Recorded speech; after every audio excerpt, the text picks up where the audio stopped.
This conference will now be recorded.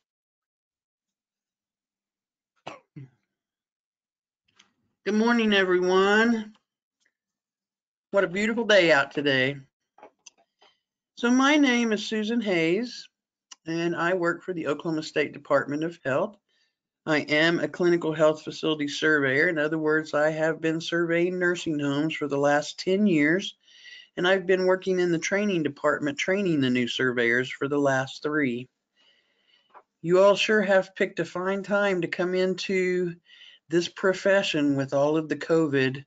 But believe me, all our residents can use all of the help that they can get. This has really been very difficult for our facilities and for our residents. We just sit up in the office some days and just cry.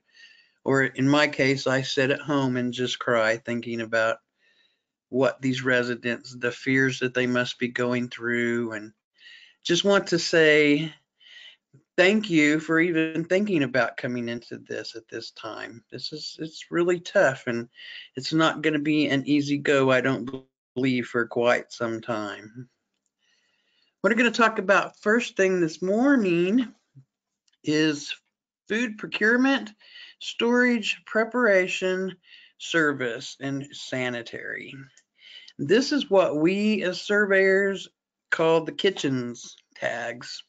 And this is our kitchen observations that we make.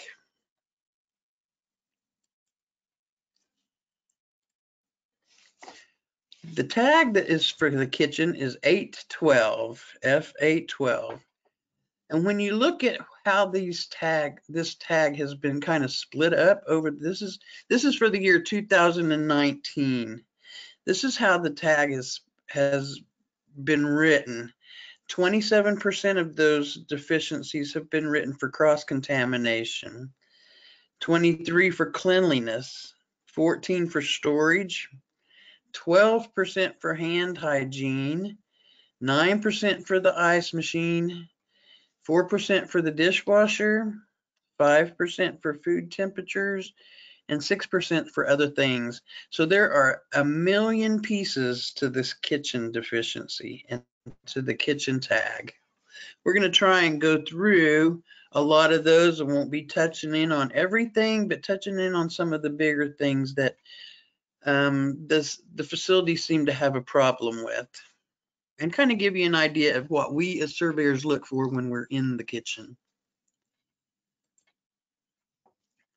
And there's the kitchen, nice, sparkling, shining. Of course, that's probably not a kitchen in a facility unless it might happen to be in an ICF or one of the really smaller ones. But that's what we would like to see the kitchen look like whenever we go in, sparkling clean, but that's usually not the case. So F812, the food safety requirements, the regulation states the facility must procure food from sources approved or considered satisfactory by federal, state, or local authorities. Now, this can include food items obtained directly from local producers, but you've got to be careful because those producers need to be subject to state and local laws and regulations. The provision does not prohibit or prevent facilities from using produce grown in facility gardens. And this does not preclude residents from consuming foods not procured by the facility, such as ordering in a pizza or the family bringing in food. And then the second piece of that is to store, prepare, distribute, and serve food in accordance with professional standards for food service safety. And whenever we're looking at standards in the state of Oklahoma, we look at chapter 257, and that is the Oklahoma, basically the Oklahoma licensure regulations for food service and sanitation.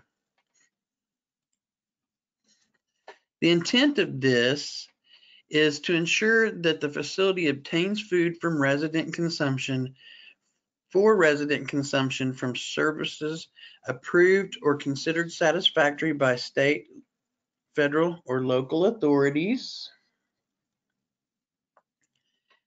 They follow proper sanitation and food handling practices to prevent the outbreak of foodborne illness. That is basically the whole reason that this tag and all of these areas are here, is to prevent the outbreak of a foodborne illness. And safe food handling for the prevention of foodborne illness begins when the food is received from the vendor and continues through the facility's food handling processes. So we look at from the time your vendor drops it off at your back door until the time it's actually served.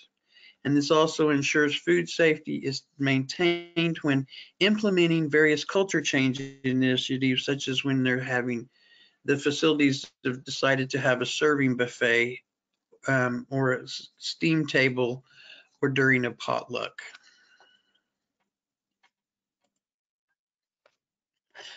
The overview is the nursing home residents risk serious complications from foodborne illness as a result of their compromised health status. These residents are a whole lot more susceptible to getting foodborne illness than the normal person because their health is not the best. They are the elderly population, and there's lots of comorbidities that can fall into that area. Unsafe food handling practices represent a potential source of pathogen exposure for residents. There are several different ways that pathogens can actually get into the food sources, and they kind of include microorganisms can get in there, chemicals can get in the foods from cleaning supplies, and then foreign objects such as hair, fingernails, metal shavings from the can openers, and little pieces of bones can also be in there. So we always have to be careful that those things are not present.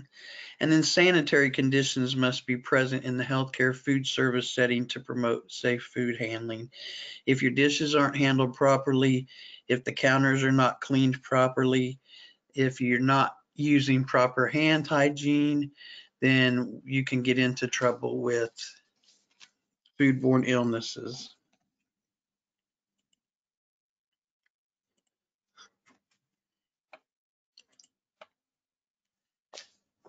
Just so you know, this is what we call a kitchen observation pathway. Almost all of the tags that we have are in this pathway that relate to kitchen or menus or dining. A lot of them are in here.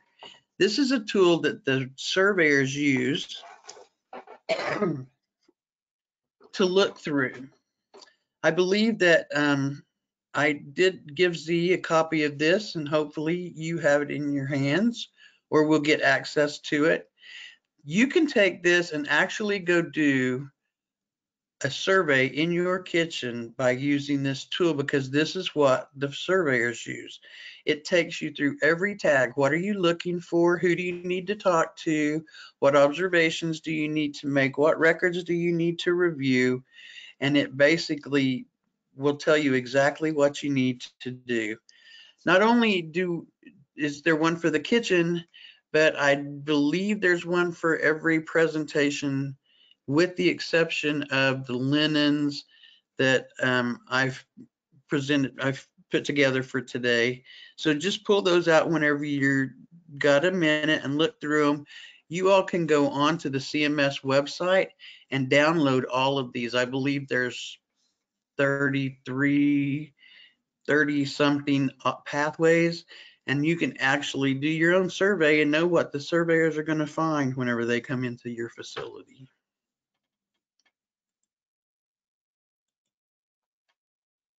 I'm having a hard time with my mouse clicker here, wanting to change things.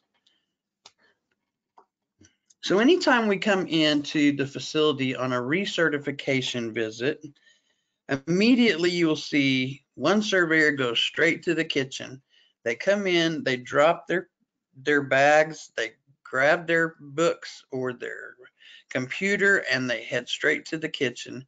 We just want to go in and see exactly what's going on, on a daily basis, see how clean the kitchen is. If the kitchen's really dirty, the facility's not going to be able to clean it in a couple of hours time, but we can tell whenever we go in exactly how the kitchen is being maintained.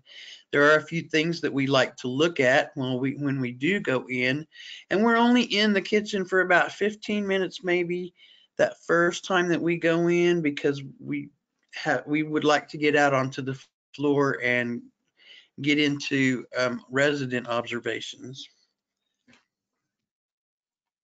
And all the things are listed on that pathway that we would be looking for when we go in on our initial tour.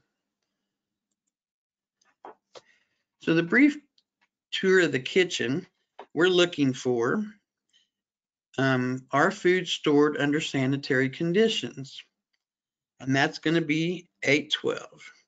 On your pathway, there are numbers of CEs. They're called critical elements. Critical element number 1, and then there's a question that is asked, and we answer yes or no to determine if there was a deficiency. And that's what some of these numbers are that we're going to be looking at. You'll notice that some of them are worded the same way, but they're going to mean something a little bit different in that pathway. So what we're looking for are food stored under sanitary conditions. We're going to briefly pop our head into the refrigerator and see if things are labeled. We're going to see if the raw meat is stored below any type of salads or prepared foods. We're going to be looking quickly. We're going to see if we can find your eggs and find out if you have pasteurized eggs. Washing your hand washing facilities. If a surveyor walks in and you don't have any soap or no paper towels at your hand washing facility, chances are hygiene probably hasn't been happening. We're going to be looking to see if you've got foods thawing somewhere.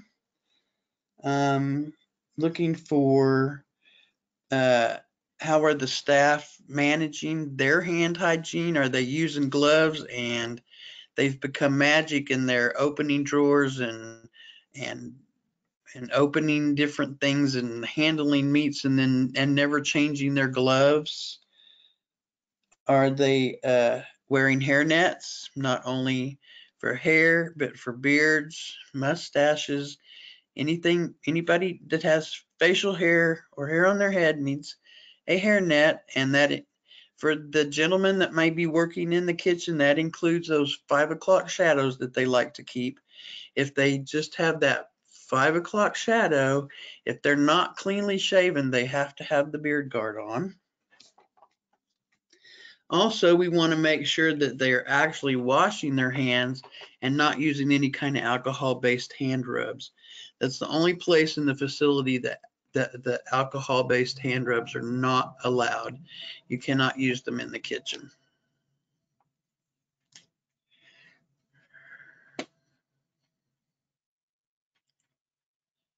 So whenever we walk in, and these are some of the things that the surveyors usually find right off the bat. Thawing of meat. Is the meat thawing in standing water or thawing on the counter? Those are usually the things that we find. Just so you know, there are only 4 acceptable ways to thaw meat. One of those is to take it from the freezer into the refrigerator until it thaws. The second is to submerge it under water, running water. We want the water to be agitated to keep the pathogens off the outside of the package. So when it's submerged, there should be running water on it. To microwave it before cooking, and then actually part of the cooking process. Those are the only 4 ways that you can be thawing meat. They should not be sitting out on the counter.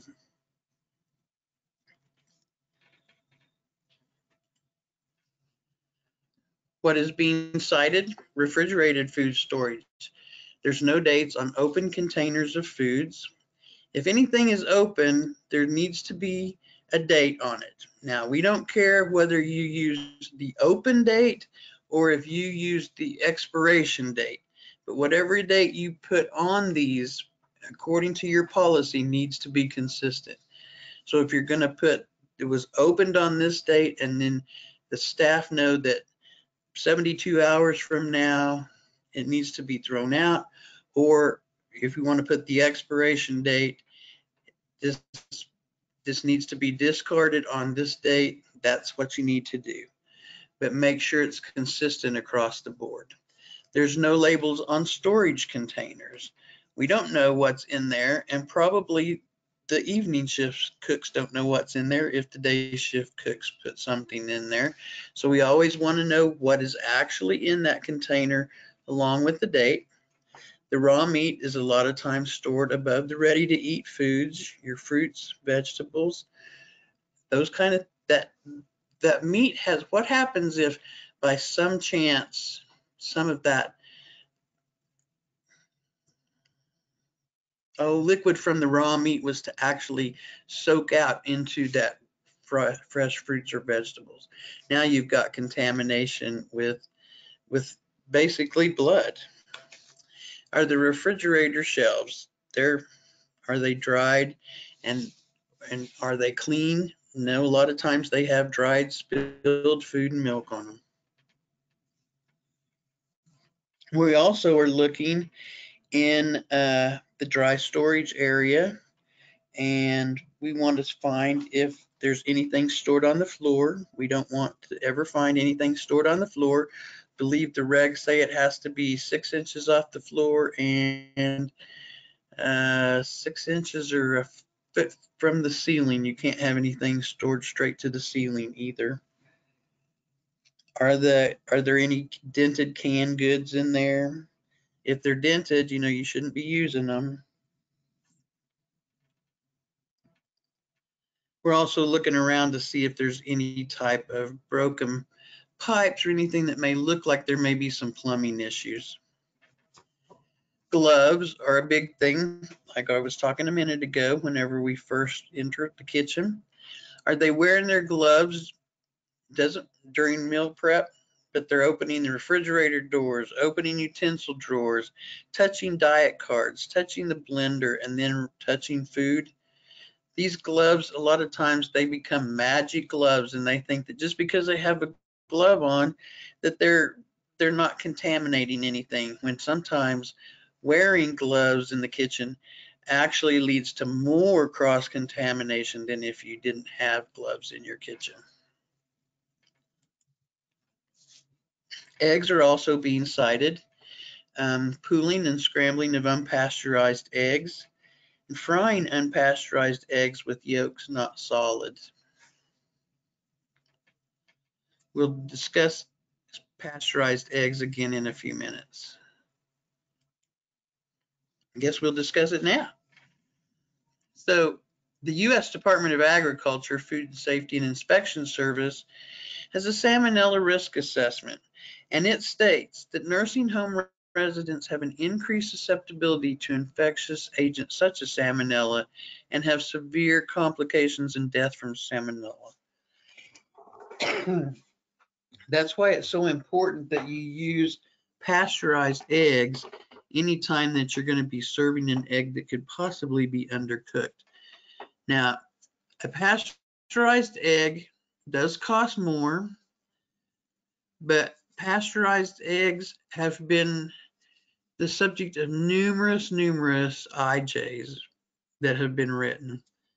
So if you're going to be serving the little residents a sunny side up egg, make sure that it's pasteurized. And we know it's pasteurized because it has a red P stamped on the end of it. And you can't, if you run out of eggs before the truck gets there that morning, you cannot go down to this market and bring back some eggs and proceed to cooking over easy. You cannot mix those eggs together to scramble them. Say, put 2 eggs together. That's called pooling of the eggs. You cannot put 2 or more eggs together and scramble them. It's really very important that you use your pasteurized eggs. Now, if you're going to be baking, like baking a cake, something that's going to reach 350 degrees in the baking process, then it's okay to use the normal eggs bought from the store. But most facilities that I found just buy pasteurized eggs, and then they don't have to worry about it any longer. Food temperatures are also being cited. The food temps are not being taken or documented. So final cooking temperatures to ensure the food reaches an internal temperature for 15 seconds. There are specific temperatures that your meats need to cook to. There are specific temperatures that other foods need to cook to, and you need to be checking that. As whenever you think that roast is ready, it needs to be checked to make sure that it's hit that mark and it stays there for 15 seconds. There's also issues for cooling times to ensure the food is not in the danger zone for more than 6 hours. We'll discuss both of these things again in just a second. Hair nets, hair coverings are also being cited whenever we do our initial entrance into the kitchen. If the hair is exposed at the forehead, at the sides of the head, at the back of the head, like around the neck, it needs to be tucked in. And any beards, they need to have coverings on them. So follow-up visits to the kitchen. Once we do a quick little brief run through in the kitchen in the mornings, then we go take care of other business, and usually later on in the day, the person who's assigned the kitchen task for the survey will come back. They are going to they're going to do a little bit more thorough inspection of the kitchen. They're going to want to observe an actual food service, and that they'll be in that, it will include watching the staff to see if they are taking temperatures off of the steam table before they're ready to serve the food.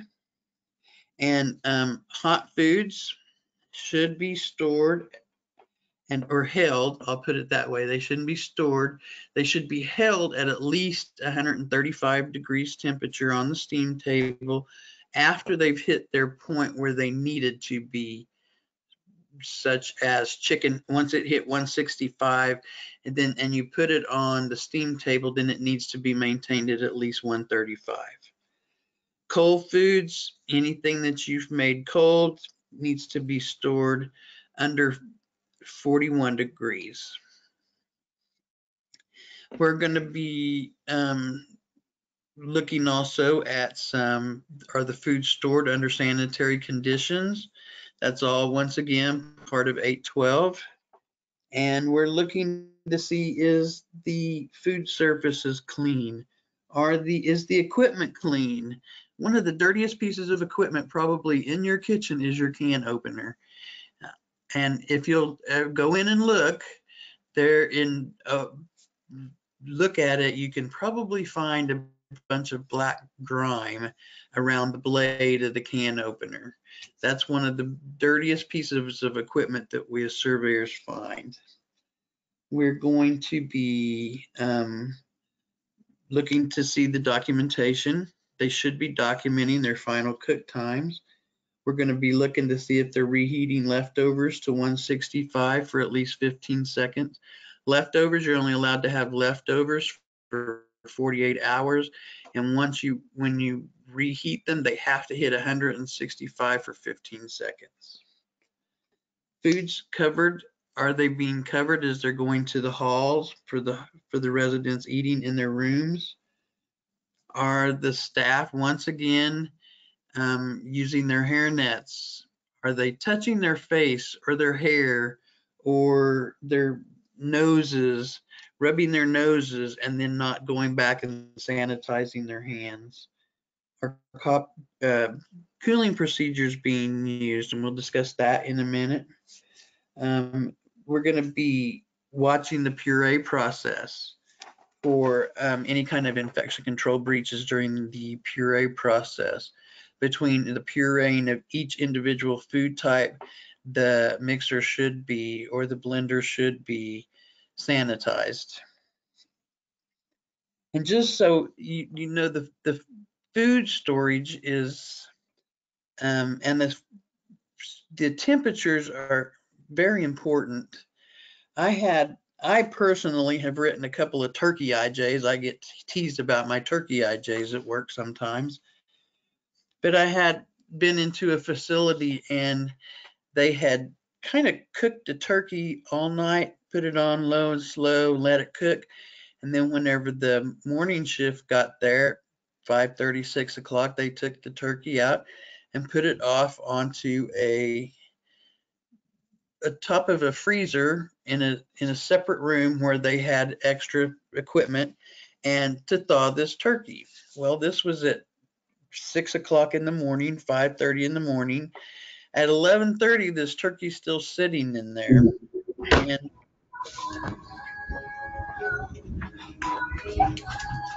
hello, does somebody need to mute?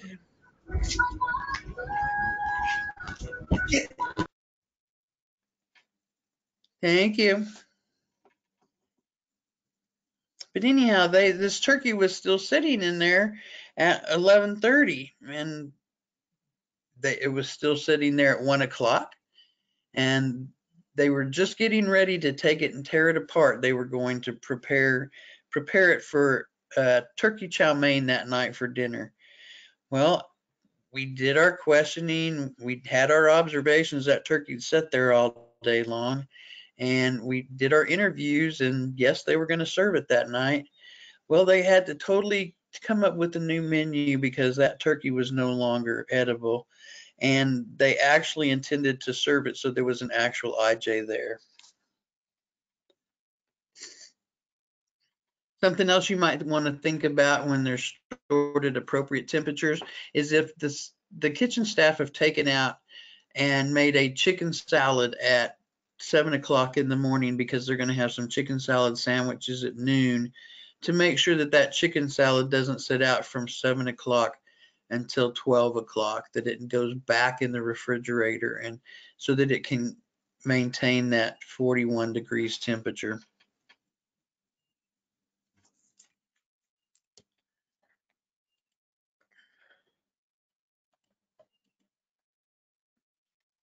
So there are danger zones that we want to watch and make sure that the foods don't stay in for a long period of time. So the temperatures are anywhere above 41 degrees and anywhere below 135 degrees. That is the danger zone. And that's the danger zone for the foods that we consider to be potentially hazardous.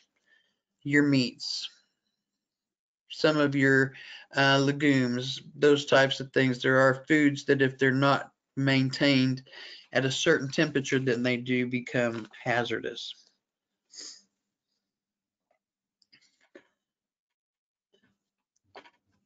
And that's why it's important that you put that chicken salad back in the refrigerator to keep it below 41 degrees, and that everything on the steam table stays at 135 or above.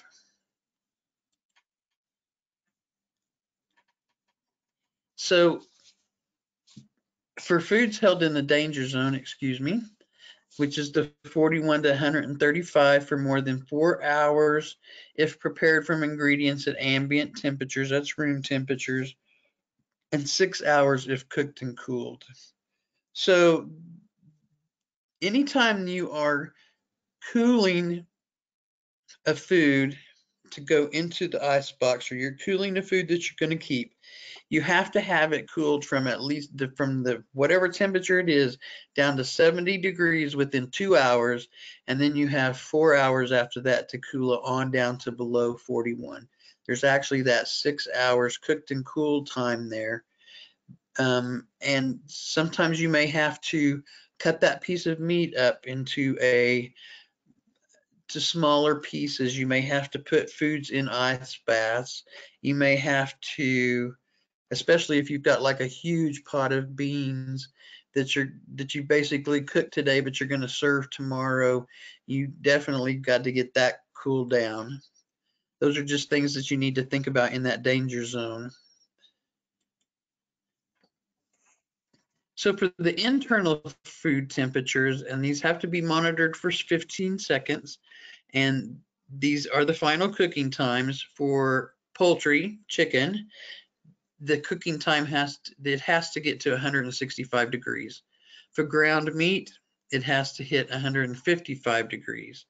For fish or other meats, 145, and unpasteurized eggs have to hit that 145 degree mark, and the whites have to be set and the yolk has to be congealed.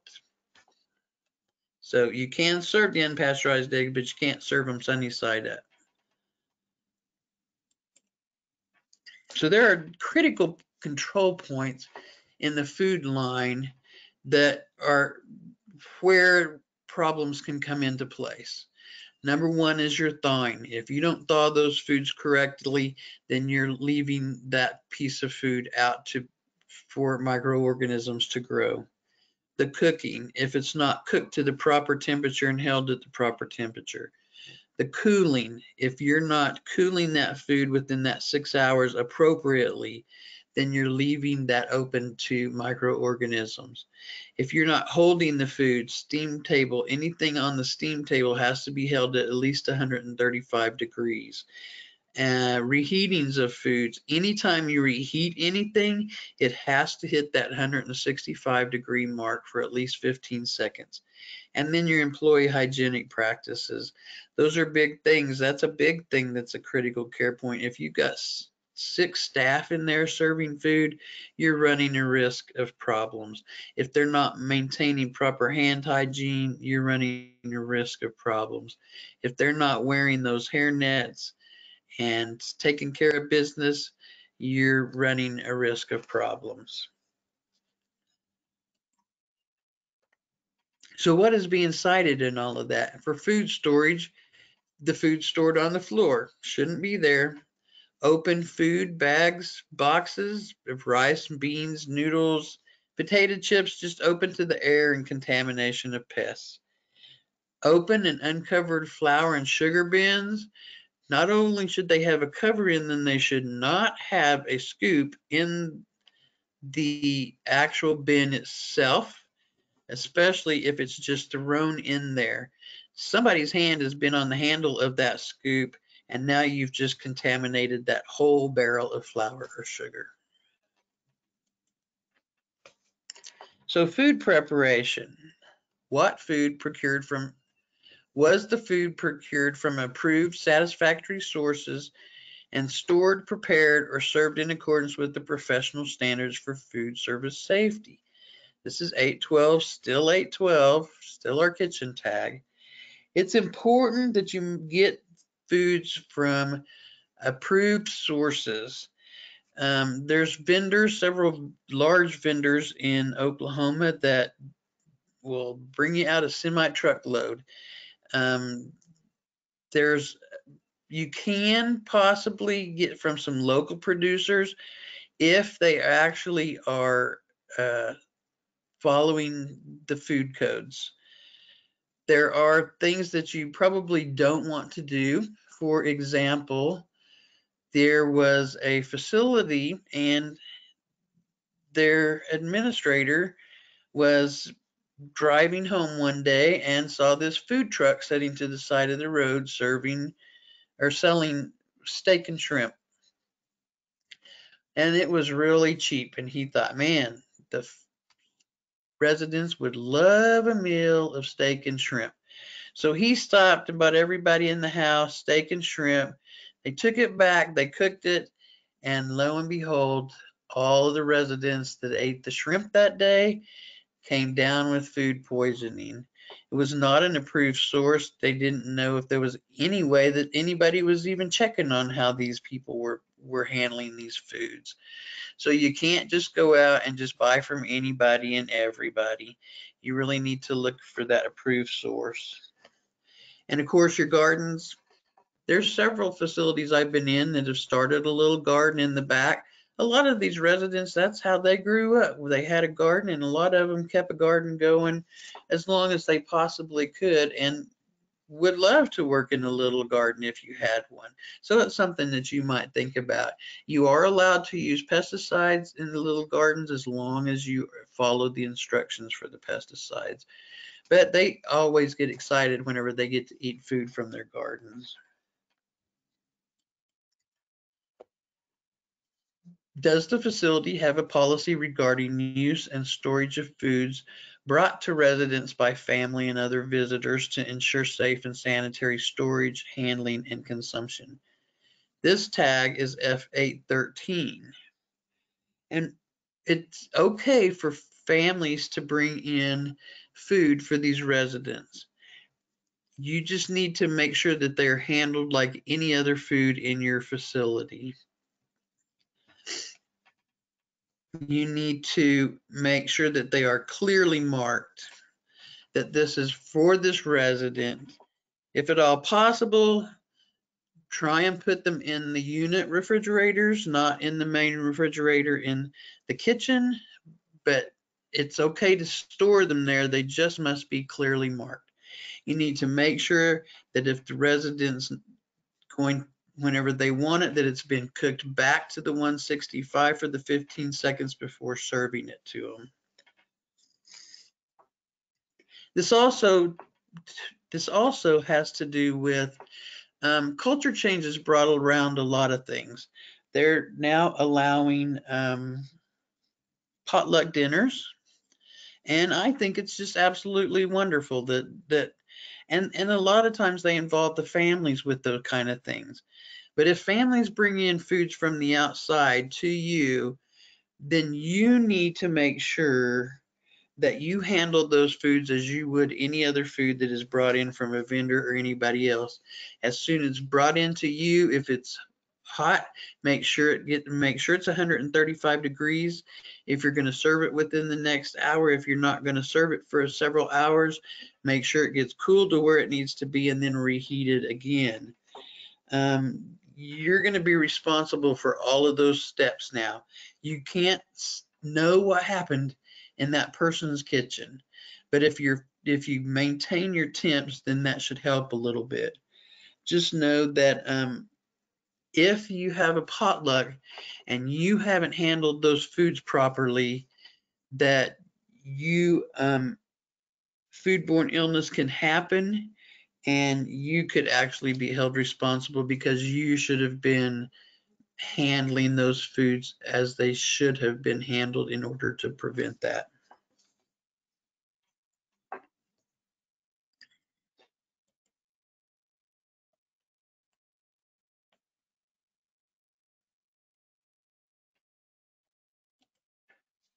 Okay,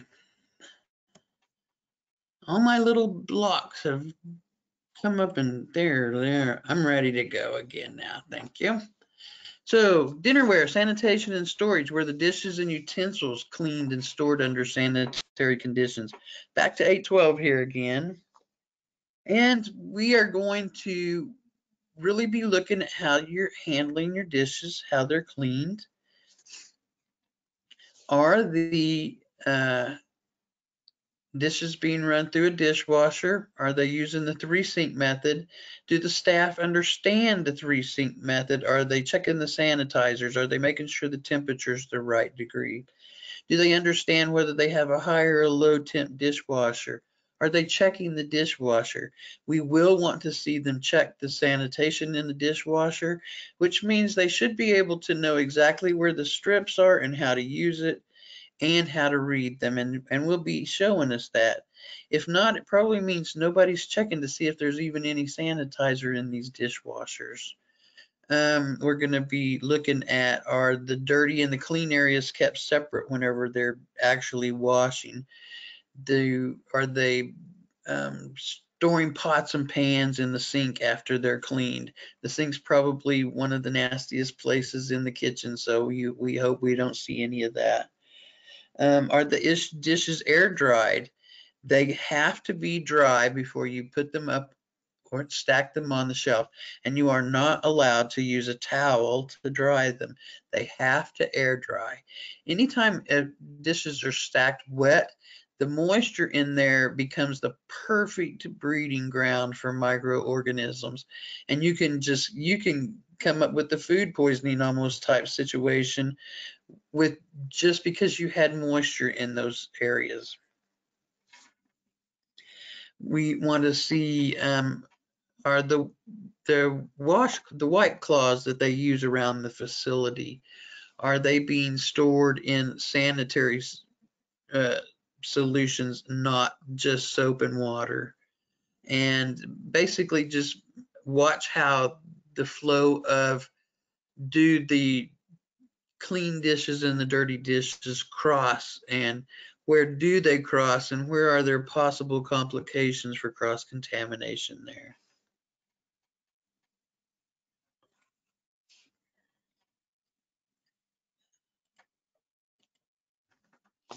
So what is being cited? It's the dish machine, not checking the sanitizer in the dish machine, this 3-compartment sink, or the cloth bucket. Like I said, that machine should probably be checked. The sanitizing should be checked in that machine at least at the start of the day, and at least twice a day. Start of the day, mid shift for the staff on that shift, but really it should be checked the start of the day, in the middle of a meal's dishwashing. We're not going to get you for under checking it if you're just checking it once a shift, but you never know when that bucket of sanitizer is going to run out. So it doesn't hurt to check it several times. 3-compartment sinks. You have your wash sink, you have your sanitizer sink, and you have your rinse sink. And those sinks have to have specific temperatures, specific sanitizer amounts, and all of that should be checked.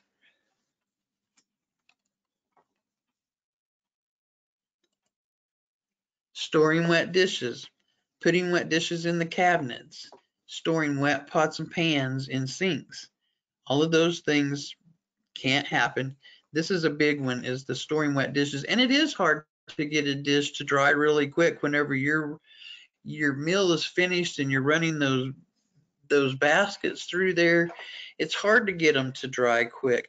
There is some equipment out there that is a drying machine that I've seen in a couple of the facilities. They're not cheap, but I've seen it in a couple of facilities where they put it over the area where the dishes come out of the dishwasher. And it's kind of like, one of those dryers from, as you're coming through the car wash, and that dryer at the end, it almost is a situation where it helps to dry the dishes. Of course, there's other issues to look at with that too, but just know that we understand it's difficult, but you have to have somehow or another to make sure nothing gets stacked wet. The wiping cloths and sanitizer. The dish rag's on the counter, or it's stored in a bucket with dish soap, not chlorine or sanitizer. That's always a biggie. You do have to have a bucket with your cleaning rags and sanitizer. Not checking the sanitizer in the 3-compartment sinks, not sanitizing the sinks before washing pots, and the can opener and the dirty mixer. Those are the big issues with some of that. Like I said, that can opener is one of the dirtiest pieces of equipment in the kitchen. Might even be one of the dirtiest in your kitchen at home. People never stop to think about looking at the blades on their can openers.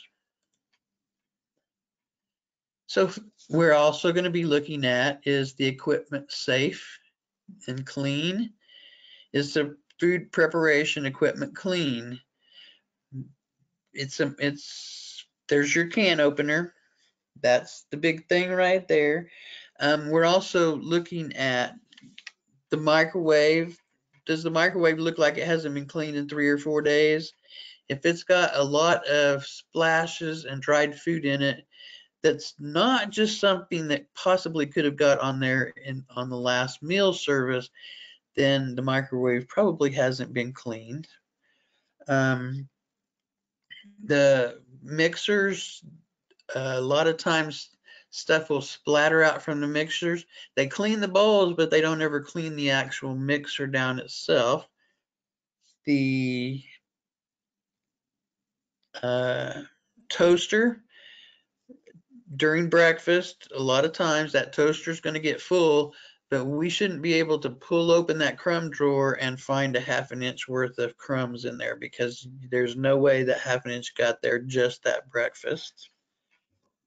We also want to look, we also are looking at if you have any ceiling fans in there, the air vents in there, are they covered in dust? And if they are, every time that air conditioner kicks on or that fan's on, it's just blowing that dust debris around and getting it into the food. Does the kitchen have a cleaning schedule? And what is it? Especially that question is going to be asked if we see some issues with cleanliness. And then we have the essential kitchen equipment maintained in safe operating condition. We would like to know, how do you let the maintenance person know whenever you have an issue with the equipment? And we hope we don't find any frayed cords and any of that kind of stuff in the kitchen. This usually 908 for the kitchen is usually not an issue. 908 actually is keeping all the equipment maintained in the facility. But because kitchen has that, then has equipment, then it pertains to the actual kitchen equipment itself.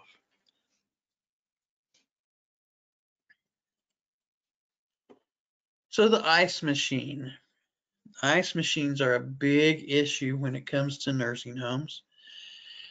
There is always a lot of times pink and green slime growing in these, and you can usually take a paper towel, and there is a drop guard at the back of the ice machine where the ice falls out from behind.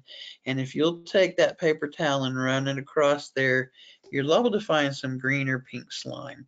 And that's because nobody's responsible for cleaning and documenting the cleaning of the ice machine. It is a chore to clean the ice machine.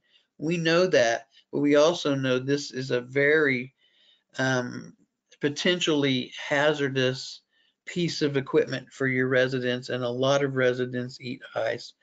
We have our surveyors most of the time, whoever goes to the kitchen, the first thing they'll do a lot of times is go check the ice machine, and then they'll come back and tell the team, I wouldn't be drinking the ice right now.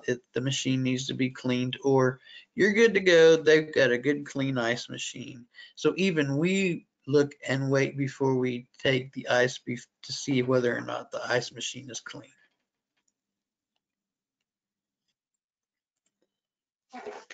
Are those kitchen fans free from lint buildup, not blowing our food or clean dishes?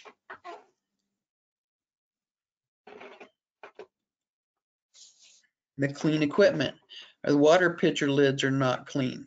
Cleaning the pitcher, but they're not bothering to put the lids in. Cooking utensils with buildup on them. Shouldn't be any buildup on them. Placing clean plates for meals on dirty carts. If you finish the meal and nobody's bothered to wipe that cart down, and now you're putting the brand new clean plates on it for the next meal, that's an issue with the equipment being clean. Clean environments. The kitchen carts used to transport foods have dirty handles on them. Nothing grosser than to see that cart go down the hall with all of those food debris and grime all over the handles. There's starting debris on the floor under the shelvings. Now we do understand that crumbs get on the floor, and just because there is one little crumb on the floor does not mean that you're going to get a citation for that. But we can tell whenever that debris has been on the floor more than a few hours, and we can tell who actually cleans their floors and takes care of their kitchens and those who don't. The sugar and storage bins have vertical dried stains on them. There's debris in the utensil drawers, and used gloves are left on the counter. Those are all things that were actually cited in 2019. Just to start off with this tag, let me tell you that these two tag numbers are wrong. So if you have something you want to change those tag numbers with, I will give them to you. This slide was missed whenever it was updated, and I just noticed it a few minutes ago before I was joining you. The number 14 was garbage and refuse disposed of properly. That tag is now 814, not 372. And this basically says that you should have a lid on that trash can when it's in the kitchen, and whenever you dispose of it, it should be bagged and it should be put in the huge canister outside, and that canister's door should be closed at all times. It should not be open, and you want to try and eliminate even pests and stuff out at the big garbage dumpster. And 15 was food storage, preparation, and service areas free of visible signs of insects or rodents. That tag is not 469. That tag is now 925. Those two tags were the old tags before CMS revised the tags. In 2017, the CMS came along and renamed every single tag we had, and we have probably 500 tags. And so those just didn't get taken off the slide. Sorry for that. So we are looking for signs of insects, signs of rodents. Is there mouse droppings? Are there roaches laying on their backs? Flies is a very big issue. We're looking for those, and we will probably be asking questions. What are you doing about them? Are you even aware that this is an issue?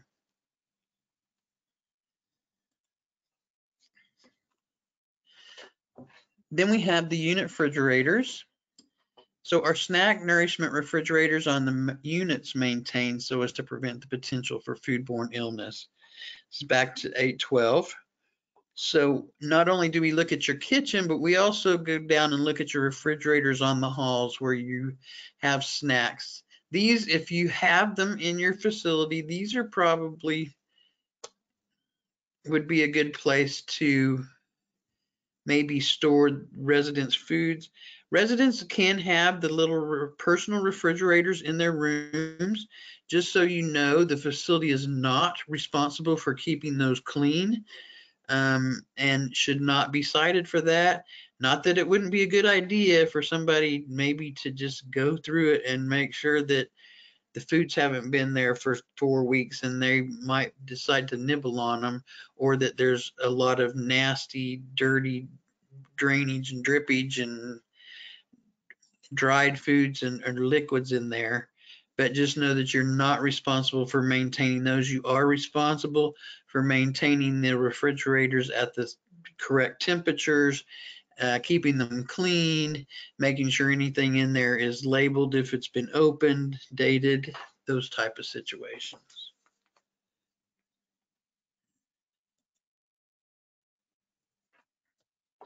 So I think we've kind of touched on everything in the kitchen. So we're going to move on into dining at the moment, unless anybody has any questions about anything.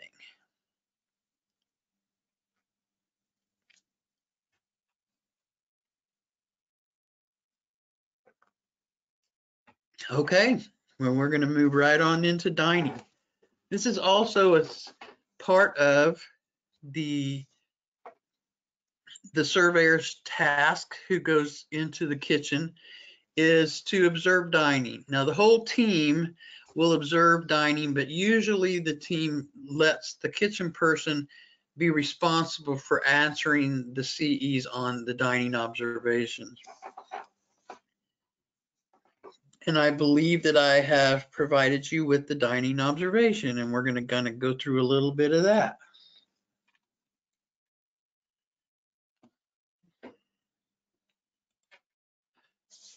So, during the meal service, does the staff distribute and serve food under sanitary conditions? We're still here in 812. Now, there was part of this 812 is, are they serving them under sanitary conditions? Are they using hand sanitizers between taking trays to residents in the kitchen, in the dining area? Usually we'll see several staff line up at the kitchen window. They should have they have a hand sanitizer right beside the window. They'll sanitize their hands, pick up the tray, take it to the resident's table. Are they then, if they're helping the resident with their food, say the resident needs their roll buttered, are they using their bare hands to butter that roll? That's a no-no.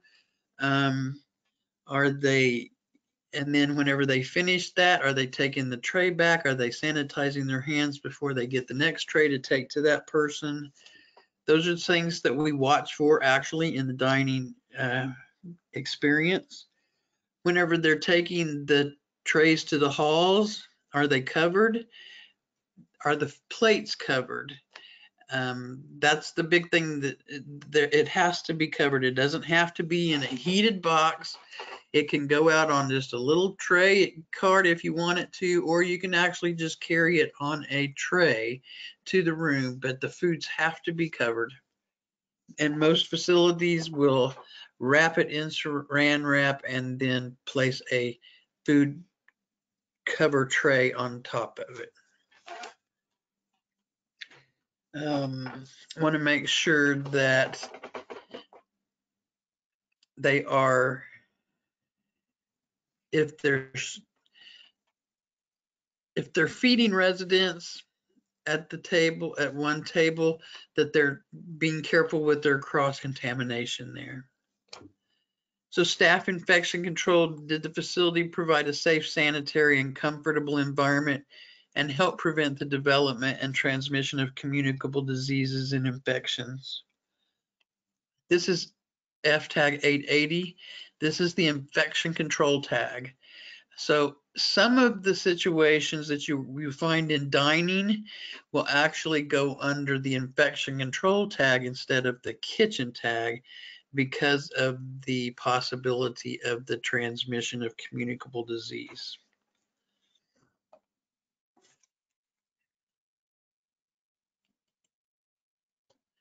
Dignity. Does the facility promote care for residents in a manner and in an environment that maintains or enhances each resident's dignity and respect in full recognition of his or her individuality? This tag is F550. This is a resident right tag. There's things that we watch for here. Are the staff members standing up and feeding the residents for those who need assistance? Or are they sitting in a chair beside them and talking to them, not over them, to the staff member across the table? Are they encouraging participation from the resident?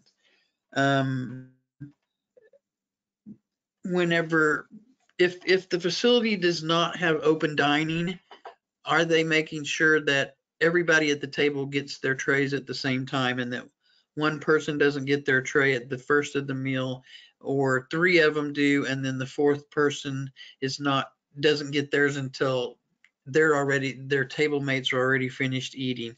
This is not in the open dining situation. This is whenever everybody's expected to be in the dining room at 5 o'clock at your table ready to get fed. Are there clothing protectors? They can have a clothing protector. They don't have to have a clothing protector. If they do have clothing protectors, are they nice clothing protectors?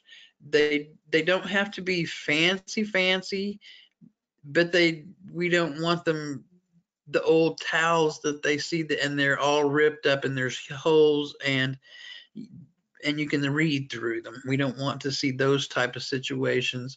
Actually, whatever they are using as their clothing protector needs to be nice.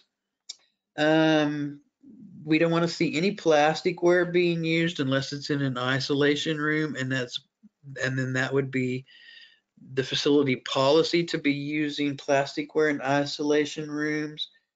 We don't want to see trays being left on the table. you carry the tray over with the plates and everything on it, and you leave the tray at the table unless that resident has requested that. They do have a right to do that, but most of the residents don't want that tray left on their table. We're supposed to be making it a home-like environment, and they should be served just like they would at a restaurant. We want to be sure that we are seeing that they're being allowed choices. If they don't like what they've been brought, do they have the option to ask for a different food?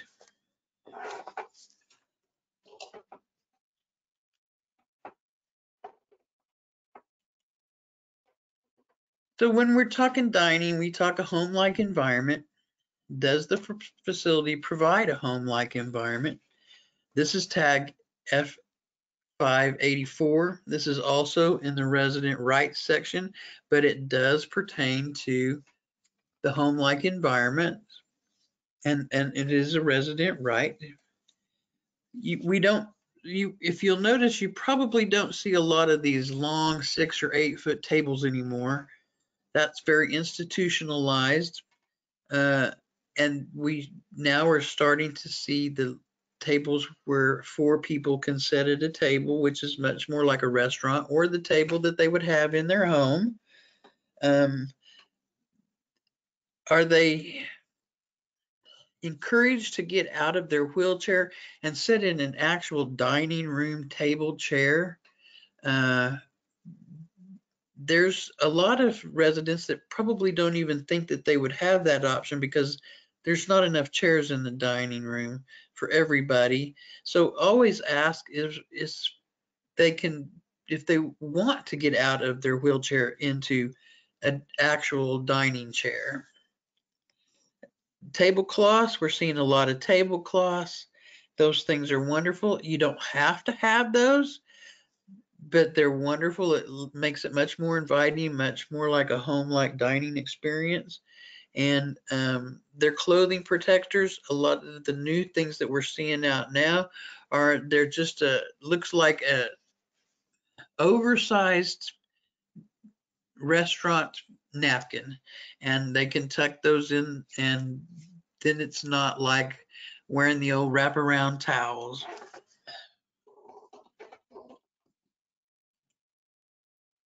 Does the facility honor the resident's right to make choices about aspects of his or her life in the facility that are significant to the resident? This is another resident rights tag, and it's 561. And do these residents have the right to make a choice of what they eat? Usually there should be 2 menu items that are the main menu items that they have a choice of, and are they given the choice, or are they forced to eat the very same foods? We're not seeing this a whole lot anymore in the facilities where they're only given one option. We're starting to see a lot more of the even having the alternate menus. If you don't like what we're having, we'll make you a sandwich. We'll fry you some chicken strips, those types of situations. But make sure that that resident has a right whenever they tell you they don't like something. Are the staff asking, can I get you something different? If they see they didn't eat that day, can I get you something different?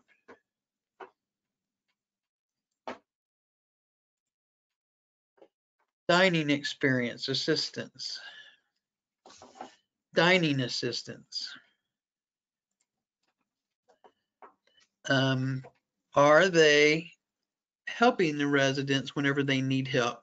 These tags are 676 and 677, and these are the activities of daily living tags, which is if a resident requires assistance with any type of ADL, which eating is, are they obtaining the assistance that they need? The assistive devices is 810.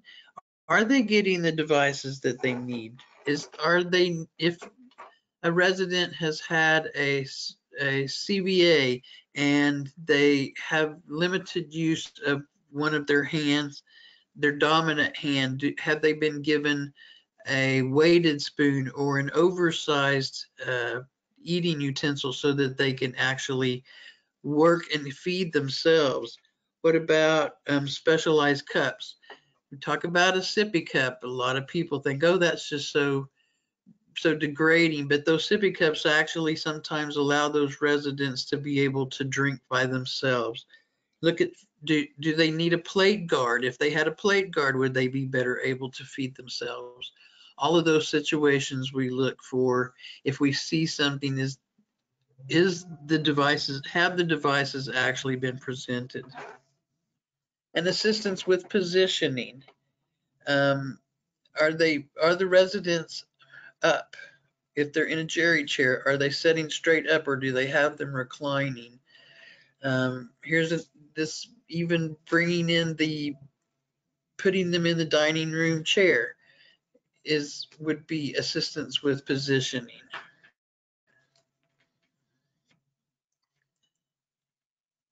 Provision of assistance, assistive devices, and positioning. If we find any problems with any of that, we're going to initiate the paid feeding assistant review, which is 811, and we're going to initiate the proficiency of nurse aides, which is 726. So anytime we find problems in the dining area, you're going to see here in just a minute, there are a lot of tags that become brought to the forefront, and maybe we need to look at those too to make sure that there hasn't been an issue in these other areas because of the dining problems that we're seeing. So if there are problems identified, we're going to initiate sufficient nurse staffing. Do they have enough staff there to make sure that these residents get fed as they're supposed to? Are their staff so limited that they're not taking the time to make sure that that little dementia resident gets all of the nutrition that they need and just giving up instead of continually encouraging? Are they so short of staff that they can't allow that little resident that takes 45 minutes to eat a meal? Are they going over and feeding him so that he can get finished so that they can get on with their business instead of letting him continually take care of himself? Those are things we'll be looking at and initiating. We'll initiate the positioning in the ADL care. Are they assisting these residents with their eating? And if they're not even helping them with their eating, what other things are they not helping them with as far as their care goes? We're going to initiate the nutrition care, which is the weight loss. We're going to initiate hydration care. Are they getting the fluids that they need? And for those tags, we have the food and drink quality is 804 is going to also be brought up. Is the food doesn't it taste good? Is that why nobody's eating? Is that why we have an issue with some of these things? The quality of the drinks, the nutritional status. That's our weight tag. Providing drinks, 807. Are they making sure they get enough liquids at meals and throughout the day, not just at meals? And appealing options of similar nutritive value. Do they have that choice? And are those options equal to the meals that they're being provided? And are they providing their therapeutic diets? That's 806. If a physician has ordered a therapeutic diet for a resident, are they getting the correct diet?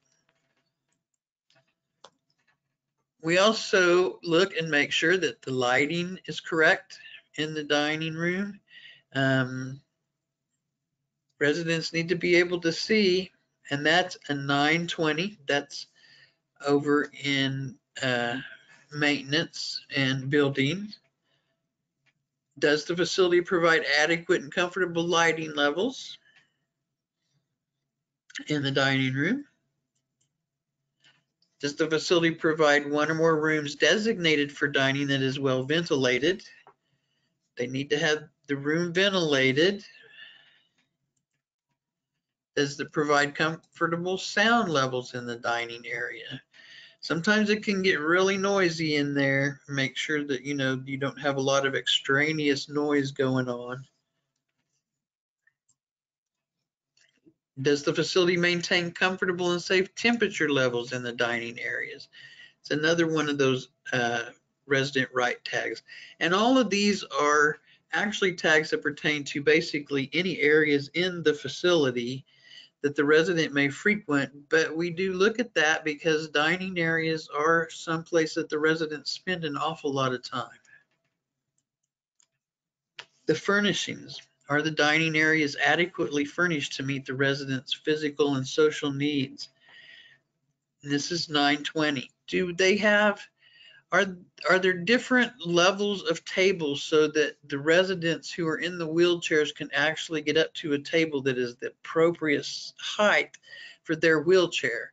I can't even begin to tell you how many times these little residents have been in their wheelchairs and they're having to lift their arms up over their head to eat off of the table because the table's not set at the appropriate level for their wheelchair. Or they end up putting the plate in their lap because they can't even see what they're eating.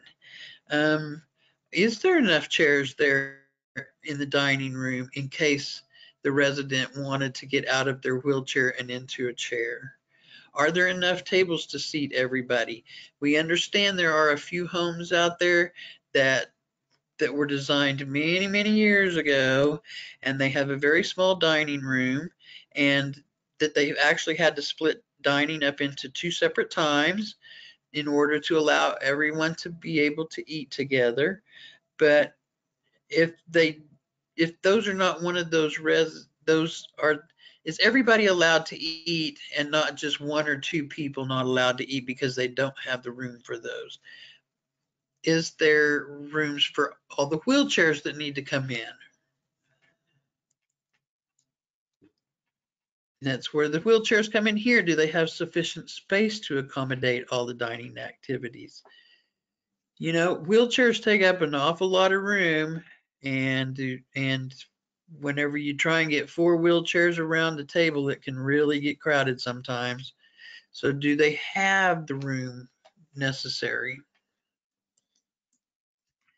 Then we look at the frequency of meals. Does the facility provide at least 3 meals daily at regular times, comparable to meal times in the community or in accordance with the residents' needs?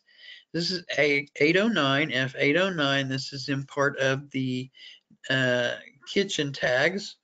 And basically, do they have a breakfast at around 7, 8 o'clock, a lunch around noon, and a supper around 5 or 6, comparable to what they actually would find in the community? Does the facility have sufficient staff to carry out the functions, including preparing and serving meals? Does the kitchen have enough people to take care of business so that they can get the meals out on time? That is a kitchen tag, the 802. This is basically looking at their dietary staff. Does the facility provide meals with no greater than a 14-hour lapse between the evening meal and breakfast, or 16 hours with approval of the resident group and provision of a substantial evening snack? There cannot be more than 14 hours between the evening meal and breakfast unless you are going to offer them a substantial snack in the evening. And a substantial snack is not just a little pack of cookies. Do they have the option to get a half of a sandwich? Those types of situations. So most of the facilities, they do offer the evening snacks. Not everybody partakes of those evening snacks, but they need to be offered an evening snack and have the ability to get them. Now, if you're in a situation where you've got your 16 hours between and you've got that snack, you need to make sure that you physically hand that to the diabetics and see if you can't get them to eat. Physically take them down and try and give those to those little residents that are bedbound or those that have dementia and wouldn't know to come by and just grab something out of the basket. So you really have to think about that. And that's 809.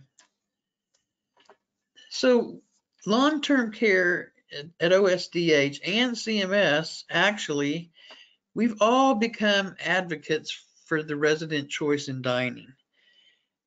You know, there's been a big culture change going on for the last 15, 20 years in nursing homes. They're no longer those institutions where you walk in and everybody's in a bed and the place stinks of urine.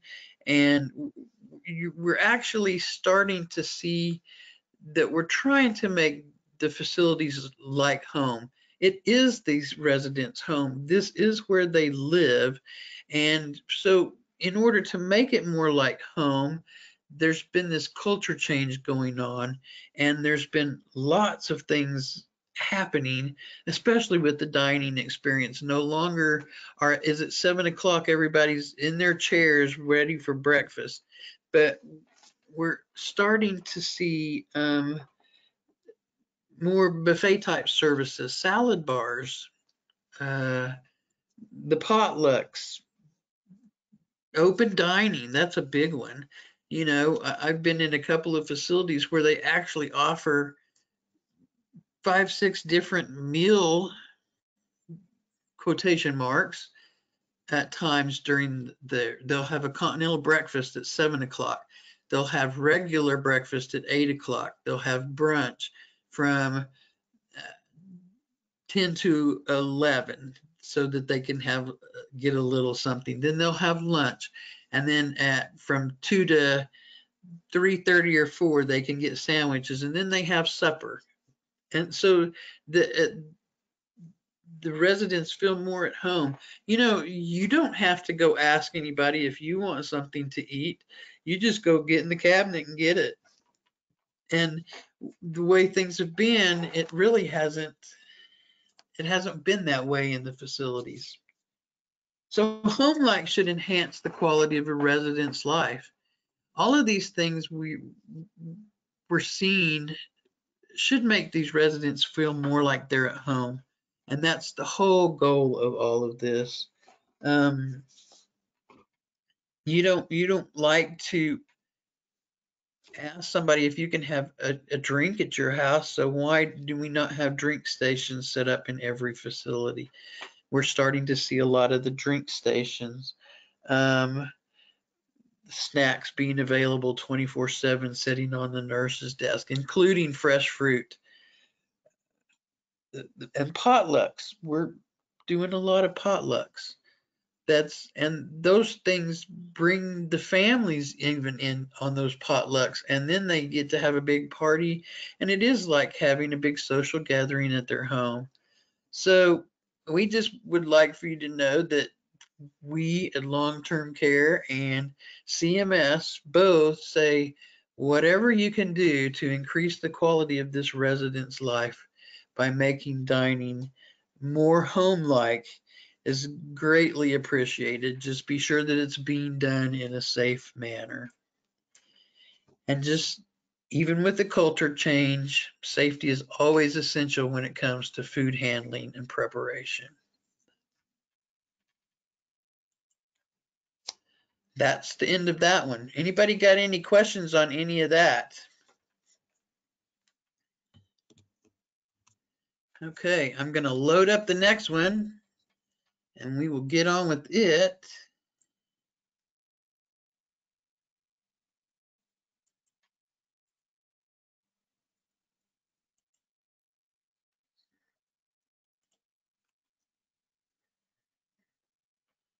Oh. All these little bars you all have in this go-to meeting just really have got me flustered here. Okay, I think I've got it together. Okay, so now, because we've been talking about the kitchen and eating and their dining experience, we're now going to talk about nutrition and hydration. And this is tags 692, and this is the weight loss tag.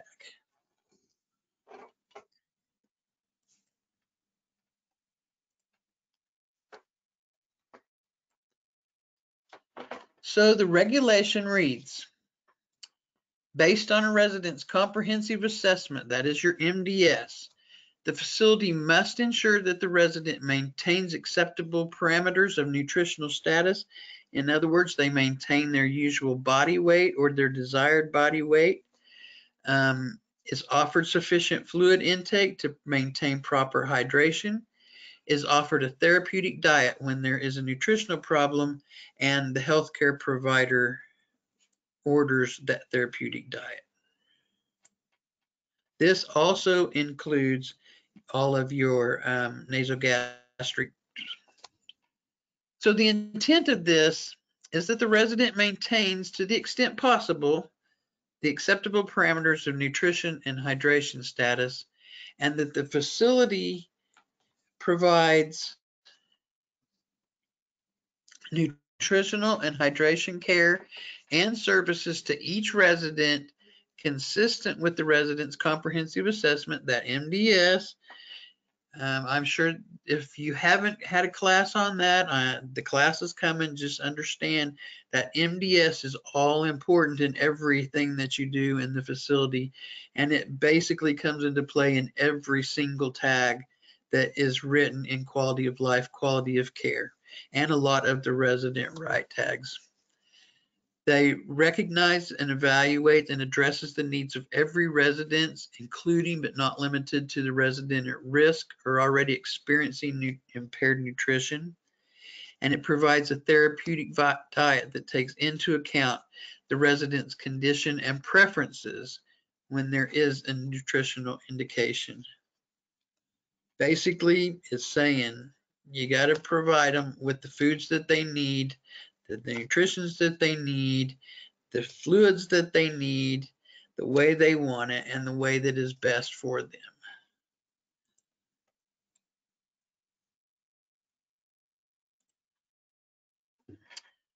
So there are dining standards of practice, and we kind of talked about all of that. The dining standards recommend clinicians and prescribers default to a regular diet with only a small number of individuals receiving dietary restrictions. CMS came out a few years ago and said, stop all of these restricted diets. Stop the calorie counting, stop the no sugars, stop the no salt, stop all of that stuff. These residents need a regular diet. That's what they want. That's what they've been eating at home. It's not, these diets are not going to cure anything that they have at this point in time. Allow them to have what they want to eat. And that is what we consider liberalized diets. And these should be the norm to improve the quality of life for all of the older adults. You know, I have cardiac problems and I have a little bit of CHF, and nobody's going to take my salt away from me if I want my salt. And that's the way it should be in the nursing home. If the resident wants their salt, they should be allowed to have their salt. Now, you should remind them, hey, salt's not good for you. You know, you're going to put on a little weight. Your feet are probably going to swell, but that should be their choice. And so those therapeutic restricted diets should be the exception. Very few residents in your facility need a pureed diet. Probably if you have 10 people on pureed, probably only one of those actually needs a pureed diet. Most of those residents could actually eat a soft mechanical diet if you would give it to them. So these are the types of situations that CMS says, let them live out their lives with quality and stop trying to take care of them whenever there's nothing can be done. So the dining standards of practice. On March 1st, here's the CMS letter back in 2013. They announced that per evidence-based research, there is little benefit to older individuals with chronic conditions to be on a restricted diet. This includes the sugar, the sodium, the tube feedings, pureed diets, and thickened liquids. So when we're looking at weight loss, and that's basically what this tag is all about,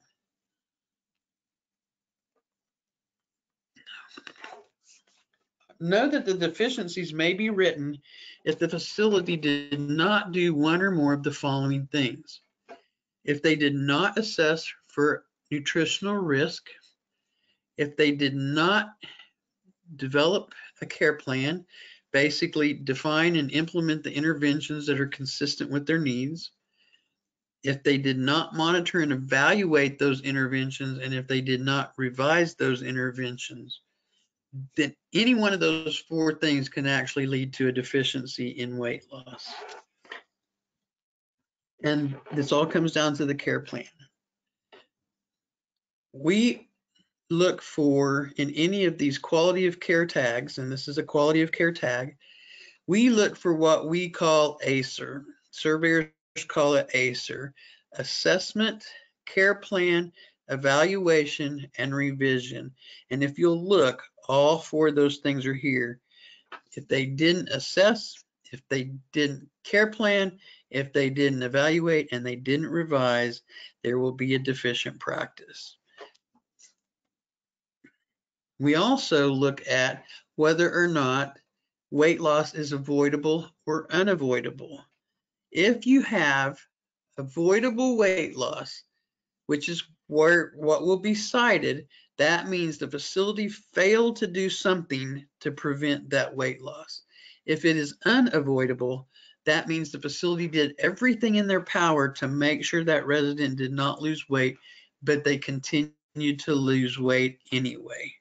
So we always look and weigh that out. If it was avoidable, then there's a problem. If it was unavoidable, then there will be no deficiency, even though that resident lost weight. So your weight information: low weight may pertain to age-related loss of muscle mass, strength, and functioning. Wasting, called this cachexia, that occurs as a consequence of illness in the inflammatory process. And we also have disease and illnesses causes changing in the mental status, which changes their ability to taste food. A lot of your little dementia residents, it's really hard to get them to sit down and eat. Remember that the last taste bud to go is the sweet. So that's why they automatically go to their dessert first, because that's what they can taste, is that sweet. Always think about that.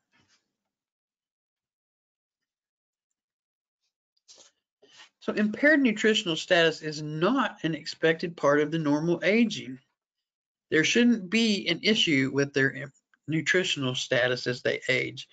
They should still maintain their current weight if at all possible.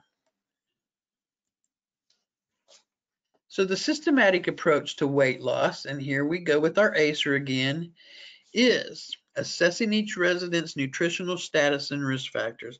That not only is your MDS, but that is, did your dietitian actually assess this resident for any risk factors? Did you develop a care plan?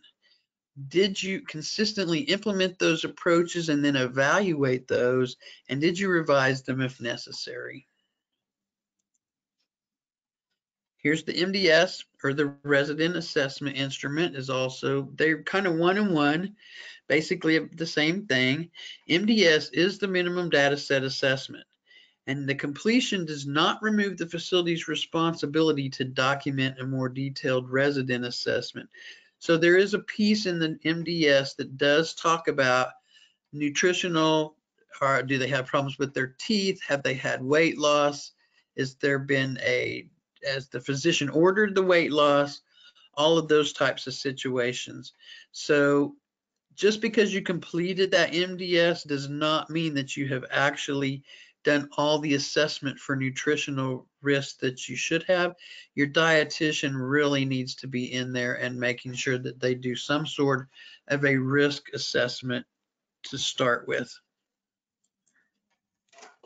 So weighing each of your residents. The staff should weigh the residents on admission. They should then be weighed weekly for the first 4 weeks, and then at least once a month afterwards. They should always use the same scales. Those scales should be calibrated and functioning properly, and if at all possible, try and weigh them at the same time of day. You'd be amazed, you can gain 3 or 4 pounds from morning to afternoon, or you could lose a couple of pounds in that time too. Your weight actually fluctuates. Also depends on if you've been to the bathroom or not, whether you've gained weight or whether you've lost weight. So always try and keep them as close to the same time of day as possible. When we're talking weight loss, we talk significant and severe.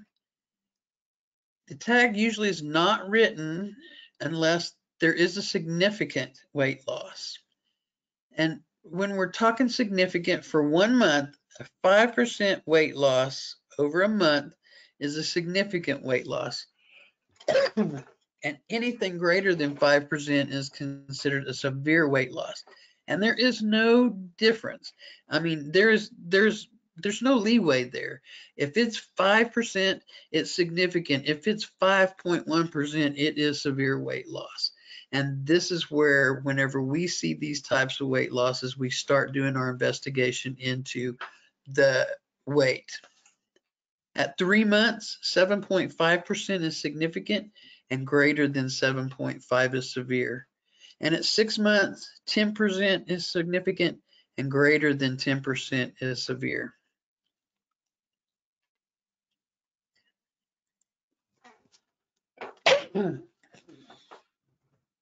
So there is a formula that we use. Excuse me. Actually, if we're on a recertification survey, our computers are going to do it for us. We're just going to plug in some numbers, and the weight calculator is going to tell us. But we don't always are lucky and have that computer with us, especially when we're on complaints or follow-ups. So this is the formula that the surveyors use, and the formula that you can use too. So you're going to take the usual weight, which is what they should weigh or weighed 6 months ago. And then you're going to take the actual weight, which is what they weigh today. You're then going to divide it by the usual weight, which is what they weighed 6 months ago, times it by 100, and you're going to get your percentage of weight loss. And sometimes I have to refigure this 2 or 3 times because I always get my weights backwards. So just know that it's not always the easiest thing to do, but it will give you the weight loss. And once again, your 1 month, 3 months, and 6 months is 5, 7.5, and 10. So let's look at this. So your usual weight, let's say the resident's usual weight is 170 pounds. Actual weight now is 160 pounds. They've lost 10 pounds. So now we're going to divide that by 170 pounds, which is going to equal 0.058. So when we times that by 100, we have 5.8%. That is 5.8%. That is a severe weight loss according to what is significant and what is severe. So we will definitely be looking into what's happening with this gentleman.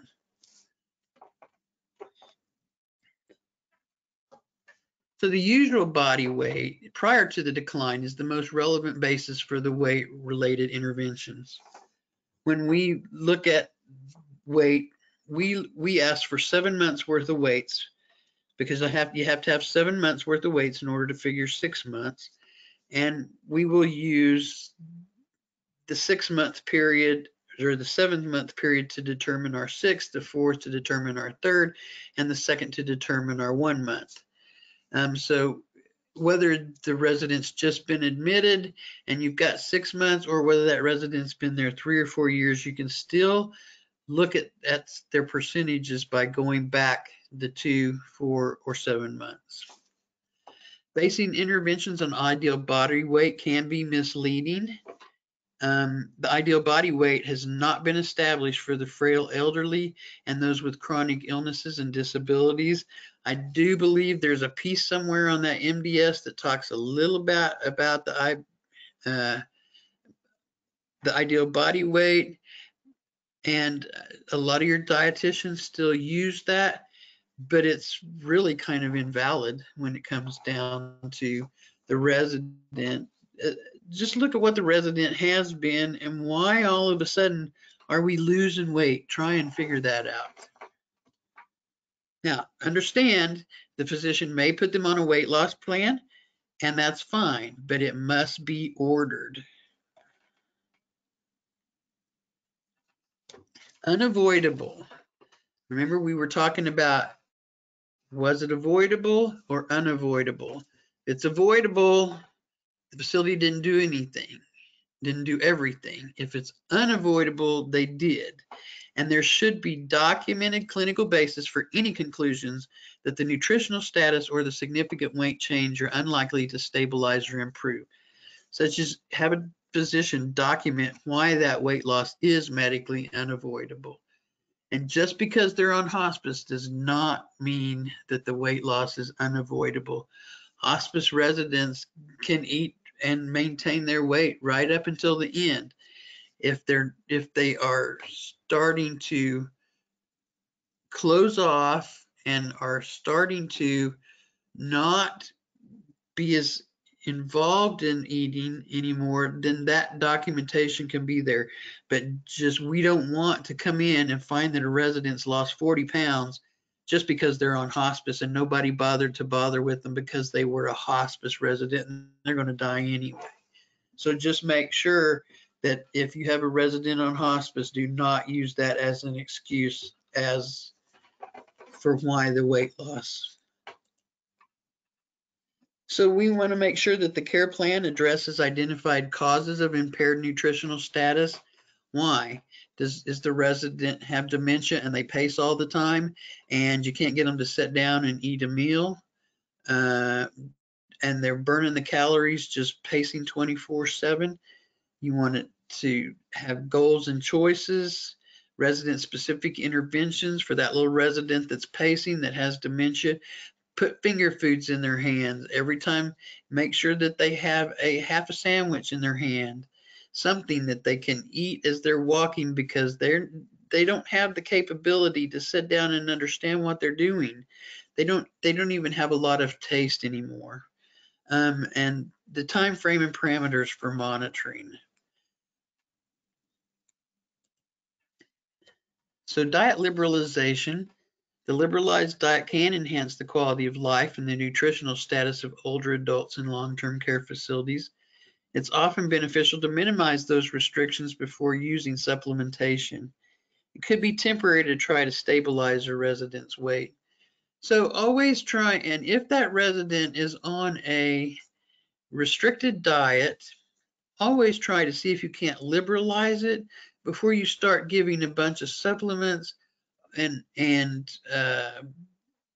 appetite stimulants, because maybe all it is they want what everybody else is eating instead of what they're eating. They don't like what they've been offered. So always try that liberalized diet first.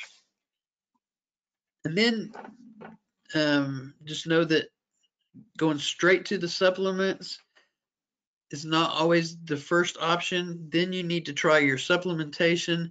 You've got your fortified cookies, your fortified oatmeal, putting the protein powder in there, offering them those health shakes, those types of situations. Try all of that before you actually get into the appetite stimulants.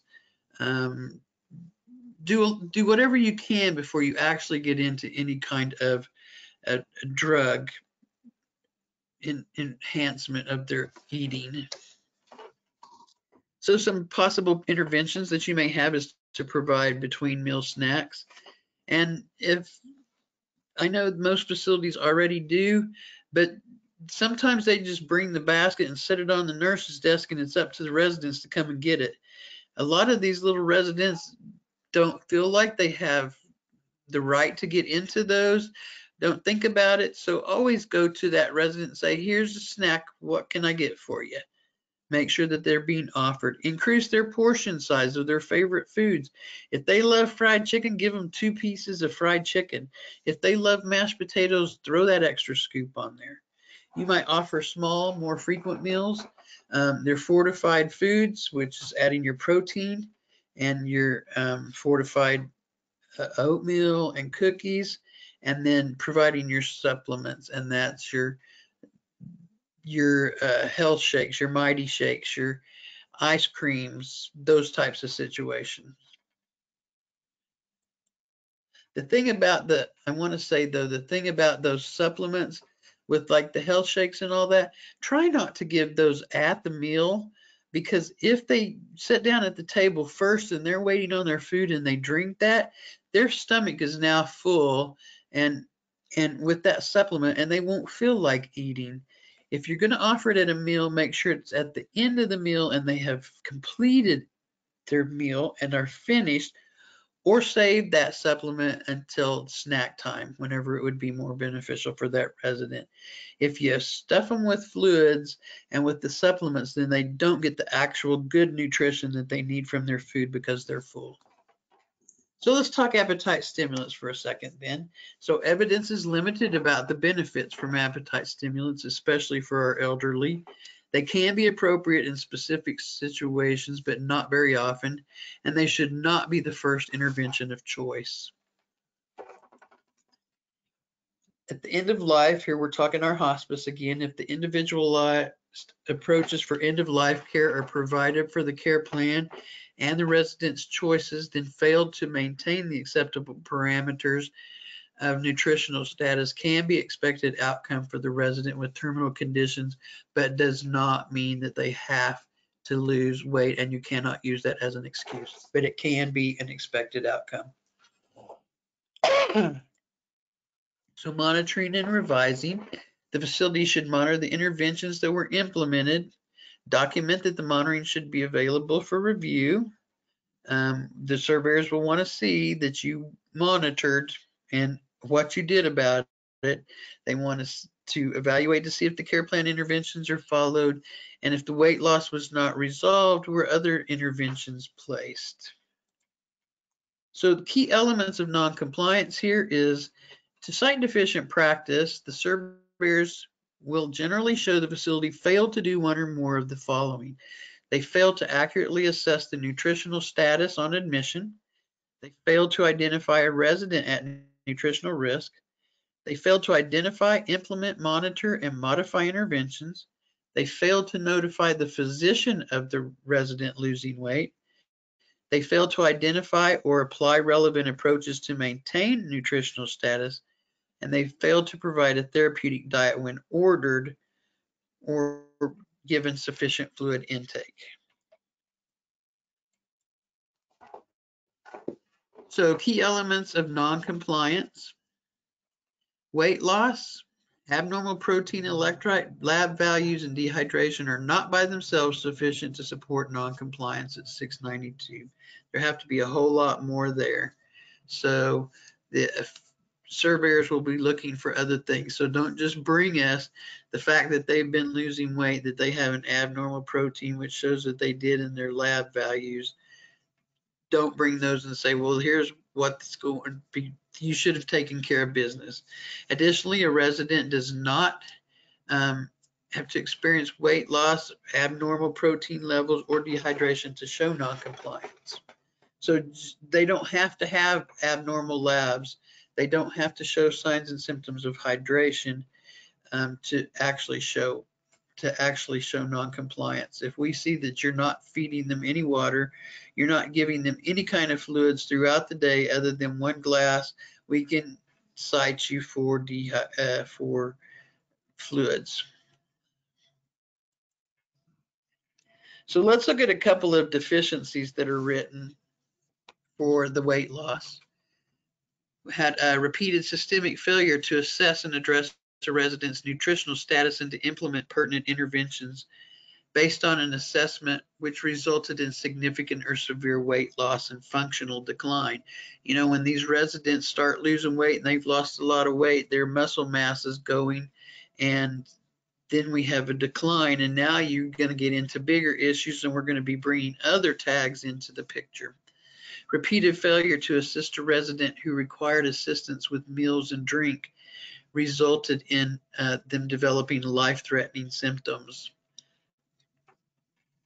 Dietary restrictions or downgraded diet textures, such as mechanical soft or pureed textures, were provided by the facility against the residents' expressed preferences and resulted in substantial and ongoing decline. These residents do have the right to have the diet of their choice. Now, that being said, if the physician orders a pureed, but the resident wants a ground meat, they can sign a waiver.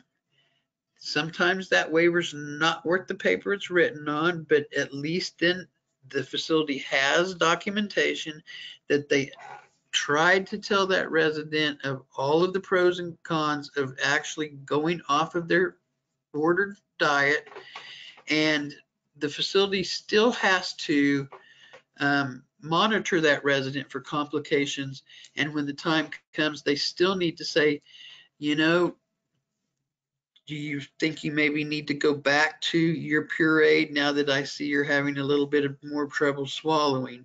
So they do have the right to decline the diet that the physician has ordered.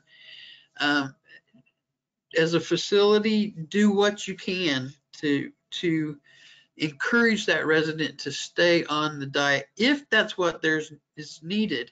Now, in this situation, maybe this little gentleman could have handled the mechanical soft.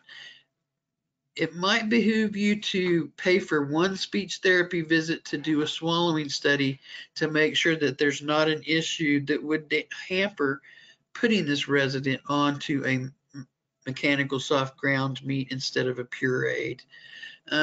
Something to think about is these little residents, most of these little residents haven't had teeth for years, and they've been eating steak, they've been eating everything imaginable at home. Why? Because they come into the facility and they don't have teeth. Do we think that they can't eat? Had a little resident in one facility, all she wanted was one of the little bitty Snicker candy bars. Just one, please, please, please. She begged and begged and begged, but she didn't have any teeth and the facility wasn't going to give it to her.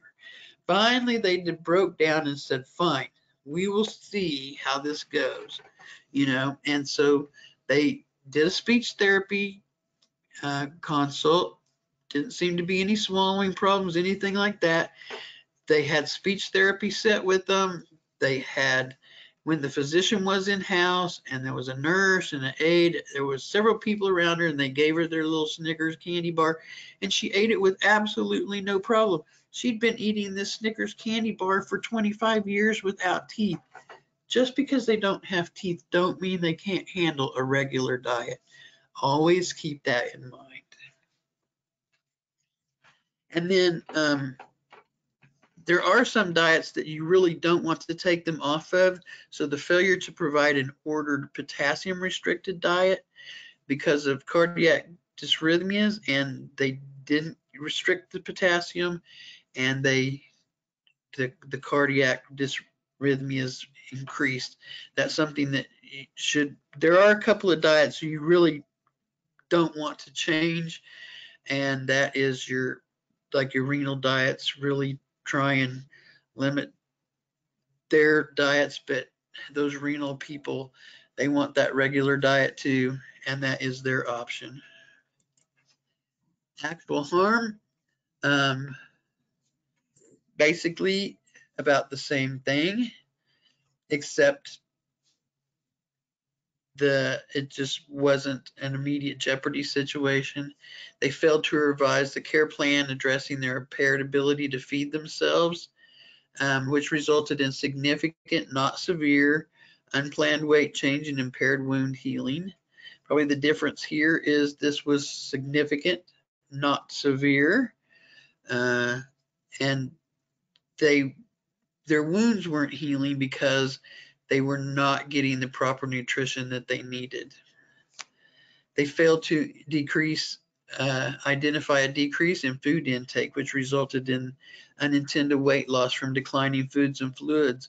If that resident hasn't eaten anything for 2 weeks and nobody's bothered to put it on the meal percentage sheet, or if that kitchen person doesn't tell the nurse, hey, I just wanted you to know that this person has eaten absolutely nothing for the last 3 or 4 days, then we have an issue. If they fail to assess the relative risk and benefits of downgrading the diet to accommodate their choices, that's where your speech therapy comes in. Fail to accommodate documented resident likes and dislikes. If a resident doesn't like something and they've told you and it's on their card and you put it on their plate, you can be guaranteed they're not going to eat it. And there may be even a time when there are cultural foods that, if they're even on the plate at any point in time, that resident is not allowed to eat any of the food that has been in close contact with that. So if they tell you that they can't have pork, don't put pork on their plate. The kitchen has to really look at that, and whoever's taking the meal to them needs to understand that what their preferences are and their cultural preferences are. And then failure to provide a gluten-free diet would, and they actually caused damage to the small intestines and the resident was in pain because they didn't actually take care of the diet. Those all resulted in actual harm. So there is the nutritional pathway. I believe I presented that to you too. It is over 692. It will walk you through everything that you need to know about what I need to find out from my facility. Are we doing all we can do to prevent this weight loss? So if you find a resident that has weight loss and you're at a loss, pick up that pathway and look through it and see if it can give you any further guidance on what to look at, where to go, implementations, interventions to implement. And it all starts out everything. This tells us what we need to observe. This tells us what we need, who we need to interview, what questions we need to ask, and it tells us what records we need to review, everything in order to be able to determine if this was avoidable or unavoidable, and if they did everything that they needed to do. Any questions about any of that? Looks like I'm at the end of my slides.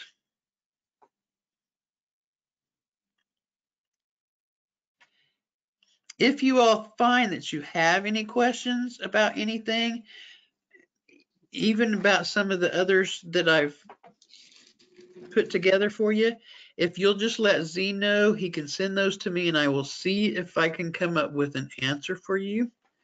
In the meantime, I want to thank you for going down the path to help our residents. And it's up to us to make sure that they have a good life. These little residents are so depressed at this point in time. We really need to be in there taking care of business with them and put them as our top priority. In the meantime, I hope that you and your families all stay safe, and we will talk to you later. Bye.